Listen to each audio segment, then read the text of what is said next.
warahmatullahi wabarakatuh. Halo semuanya, perkenalkan, nama saya Maulina Duyanti dari Sumbawa Besar, Provinsi Nusa Tenggara Barat. Saya berasal dari Fakultas Ilmu Tarbiyah dan Keguruan, Prodi Pendidikan Ilmu Pengetahuan Sosial. Di sini, saya akan menyampaikan hasil resume saya. Di kampus kita ada Ma'had Al-Jami'ah sebagai pusat pengembangan karakter ulul albab, khususnya di pilar dari 4 pilar ulul albab, yaitu kedalaman spiritual, akhlak, kemudian yang keluar pilar yang harus dimiliki siswa diantaranya bentuk melalui pendidikan. Yang kedua, kita punya pengembangan bahasa asing, baik itu untuk teman dengan bahasa Arab, pengembangan bahasa Inggris, pengembangan bahasa Mandarin, dan lain-lain. Yang ketiga, kita ada rumah tahfidz Al-Quran atau FP, dan pemerintah kita harus jauh seperti itu yang mewadahi mahasiswa yang ingin melanjutkan. Mungkin sebelum kuliah ada yang sudah selesai hafalannya, ada yang belum selesai hafalannya, agar bisa menjadi salah satu lembaga yang bisa mengembangkan bakat dan minat Anda, khususnya pada tahfidzul Quran. Bahkan hingga sekarang tidak kurang dari 2.000 mahasiswa UIN Maulana Malik Ibrahim Malang adalah hafidz dan hafidzoh. Mereka berlatar belakang fakultas maupun program studi yang berbeda-beda. Wakil Rektor Bidang mengajar bahwa mahasiswa yang begitu harus mengupayakan diri secara mental, spiritual, dan mengikuti kegiatan-kegiatan perkuliahan di kampus UIN Maulana Malik Ibrahim Malang secara otomatis berbeda dengan kampus-kampus yang lain, apalagi dengan kampus perguruan tinggi umum.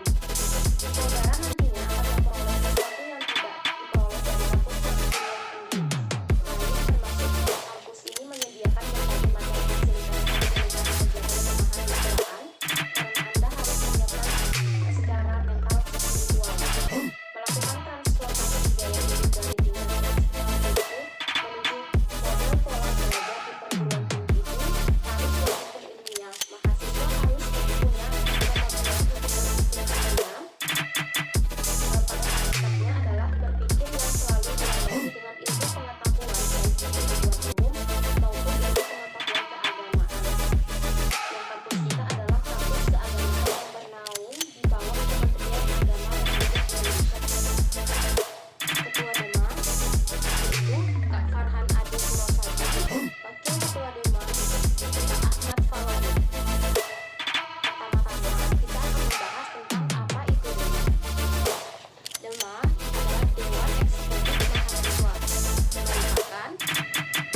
Mahasiswa adalah organisasi mahasiswa di UIN Malang yang berperan sebagai lembaga legislatif yang mengkoordinasikan DEMA, UKM, dan HMJ.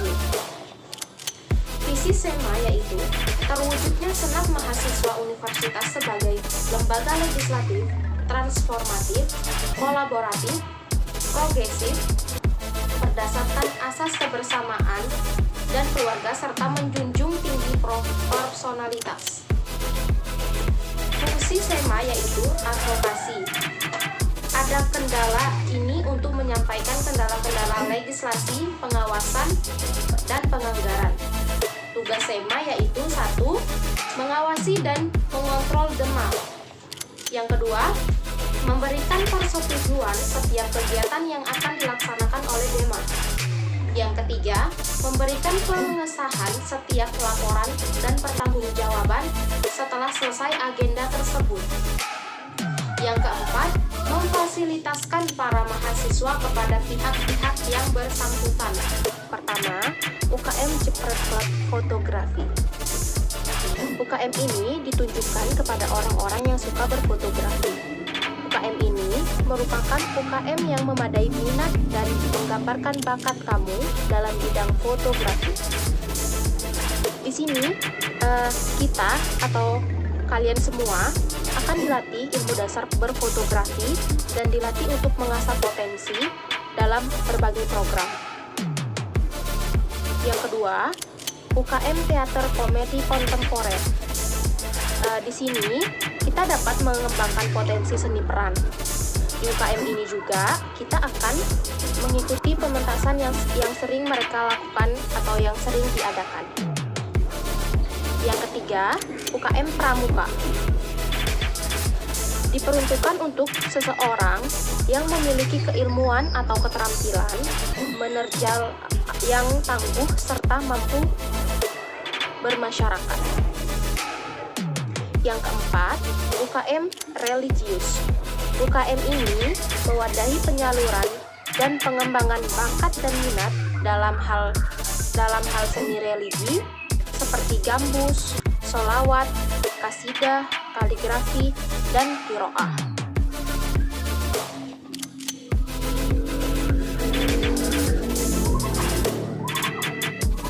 Yang kelima, UKM LP2M, yaitu Lembaga Kajian, Penelitian, dan Pengembangan Mahasiswa. UKM ini akan meningkatkan kualitas intelektual yang mengembangkan kemampuan dalam hal kajian dan penelitian masalah keagamaan, filsafat, pendidikan, dan sosial politik. Yang keenam, yaitu UKM Simfoni FM. UKM ini seperti broadcasting atau sekedar cuap-cuap di ruang dengan publik bisa bergabung di Simfoni FM. Di sini kita akan dilatih untuk mampu membawakan sebuah program radio ataupun mempersiapkan satu program radio seperti program musik atau berita. Yang ketujuh, UKM Korps Sukarela atau PMI. UKM ini kita dilatih yaitu dasar-dasar kesehatan untuk digunakan sebagai bentuk kepedulian kepada sesama manusia. UKM ini juga melatih bidang kesehatan, kepalang merahan, dan kemanusiaan. Selanjutnya, UKM Taekwondo Indonesia. UKM ini sudah jelaskan, kita sudah tahu tentang taekwondo, yaitu meningkatkan latihan fisik, mental, spiritual, dan akal. Yang kesembilan, UKM Kopma Padang Bulan. UKM ini adalah wadah bagi yang punya jiwa Kopma atau koperasi.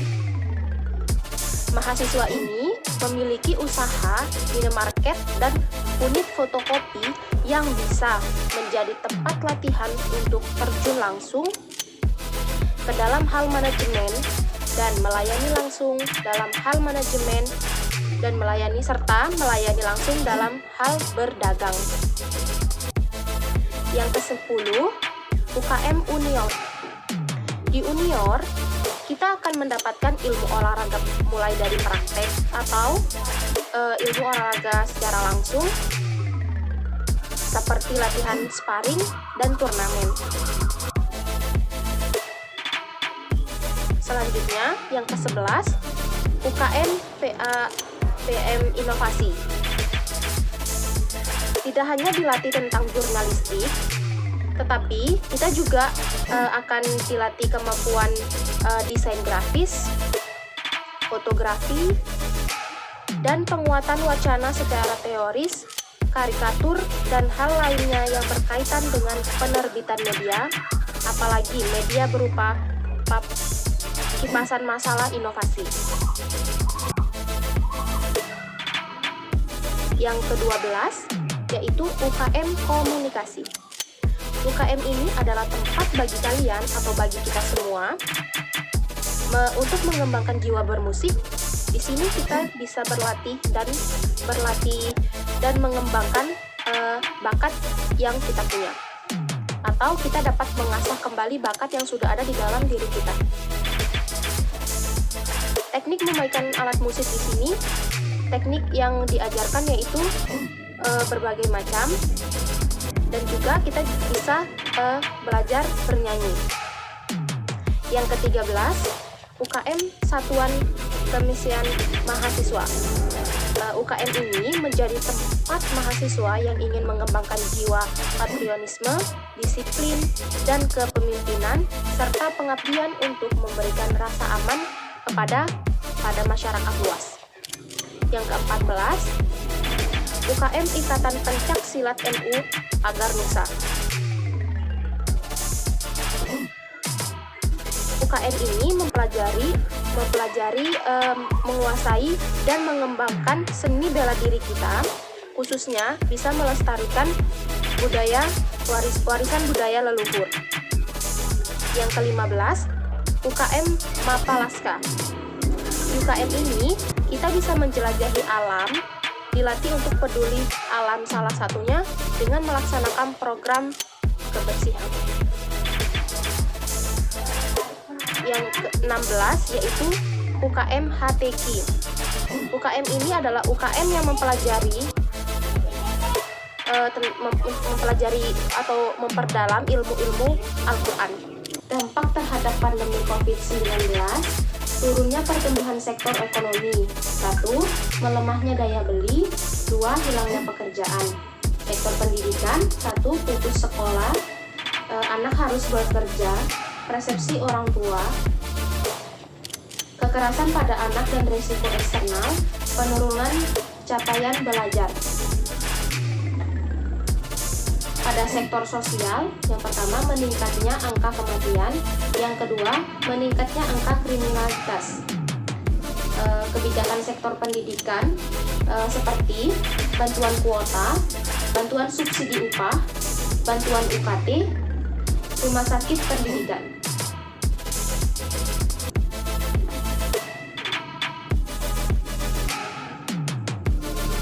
Tiga kekuatan pengubah dunia.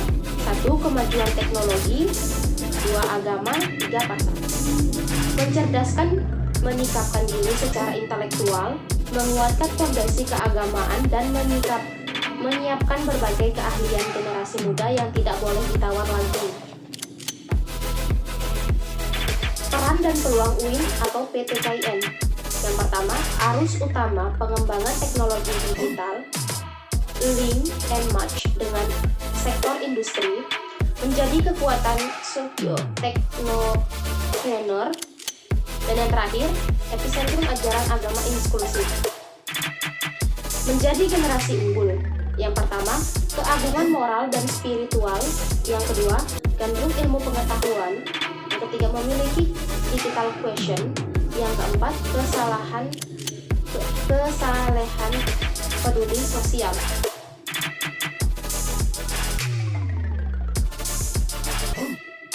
Dua arus besar studi Islam dan seni Islam. Definisi moderasi secara etimologis, wasatiyah berarti jalan tengah, posisi tengah, keadilan.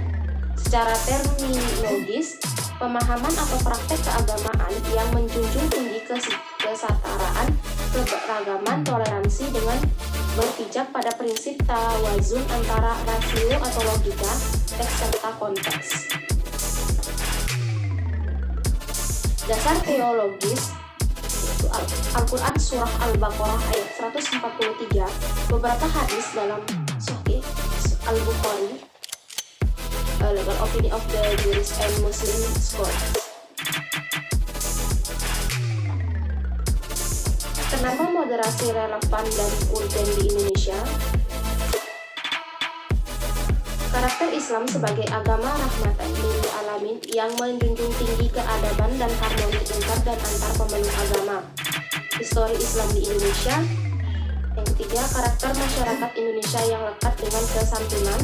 Dan yang terakhir, ideologi bangsa Pancasila dan moto Bhinneka Tunggal Ika. Isu-isu politik yang terkait dengan Timur Tengah dan politik global, baik secara langsung atau tidak, dapat mempengaruhi pemahaman dan sikap keberagaman masyarakat Indonesia, serta mengganggu agenda moderasi Islam seperti yang pertama, konflik Palestina dan Israel, yang kedua, aliansi politik Arab Amerika, yang keempat, political despotism dan hipokrasi.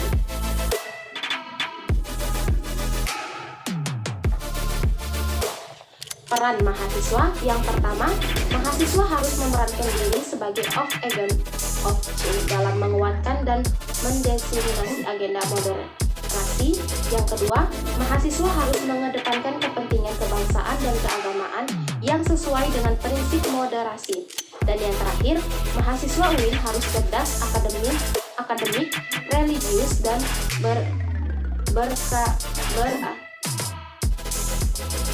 berketunggal ikaan.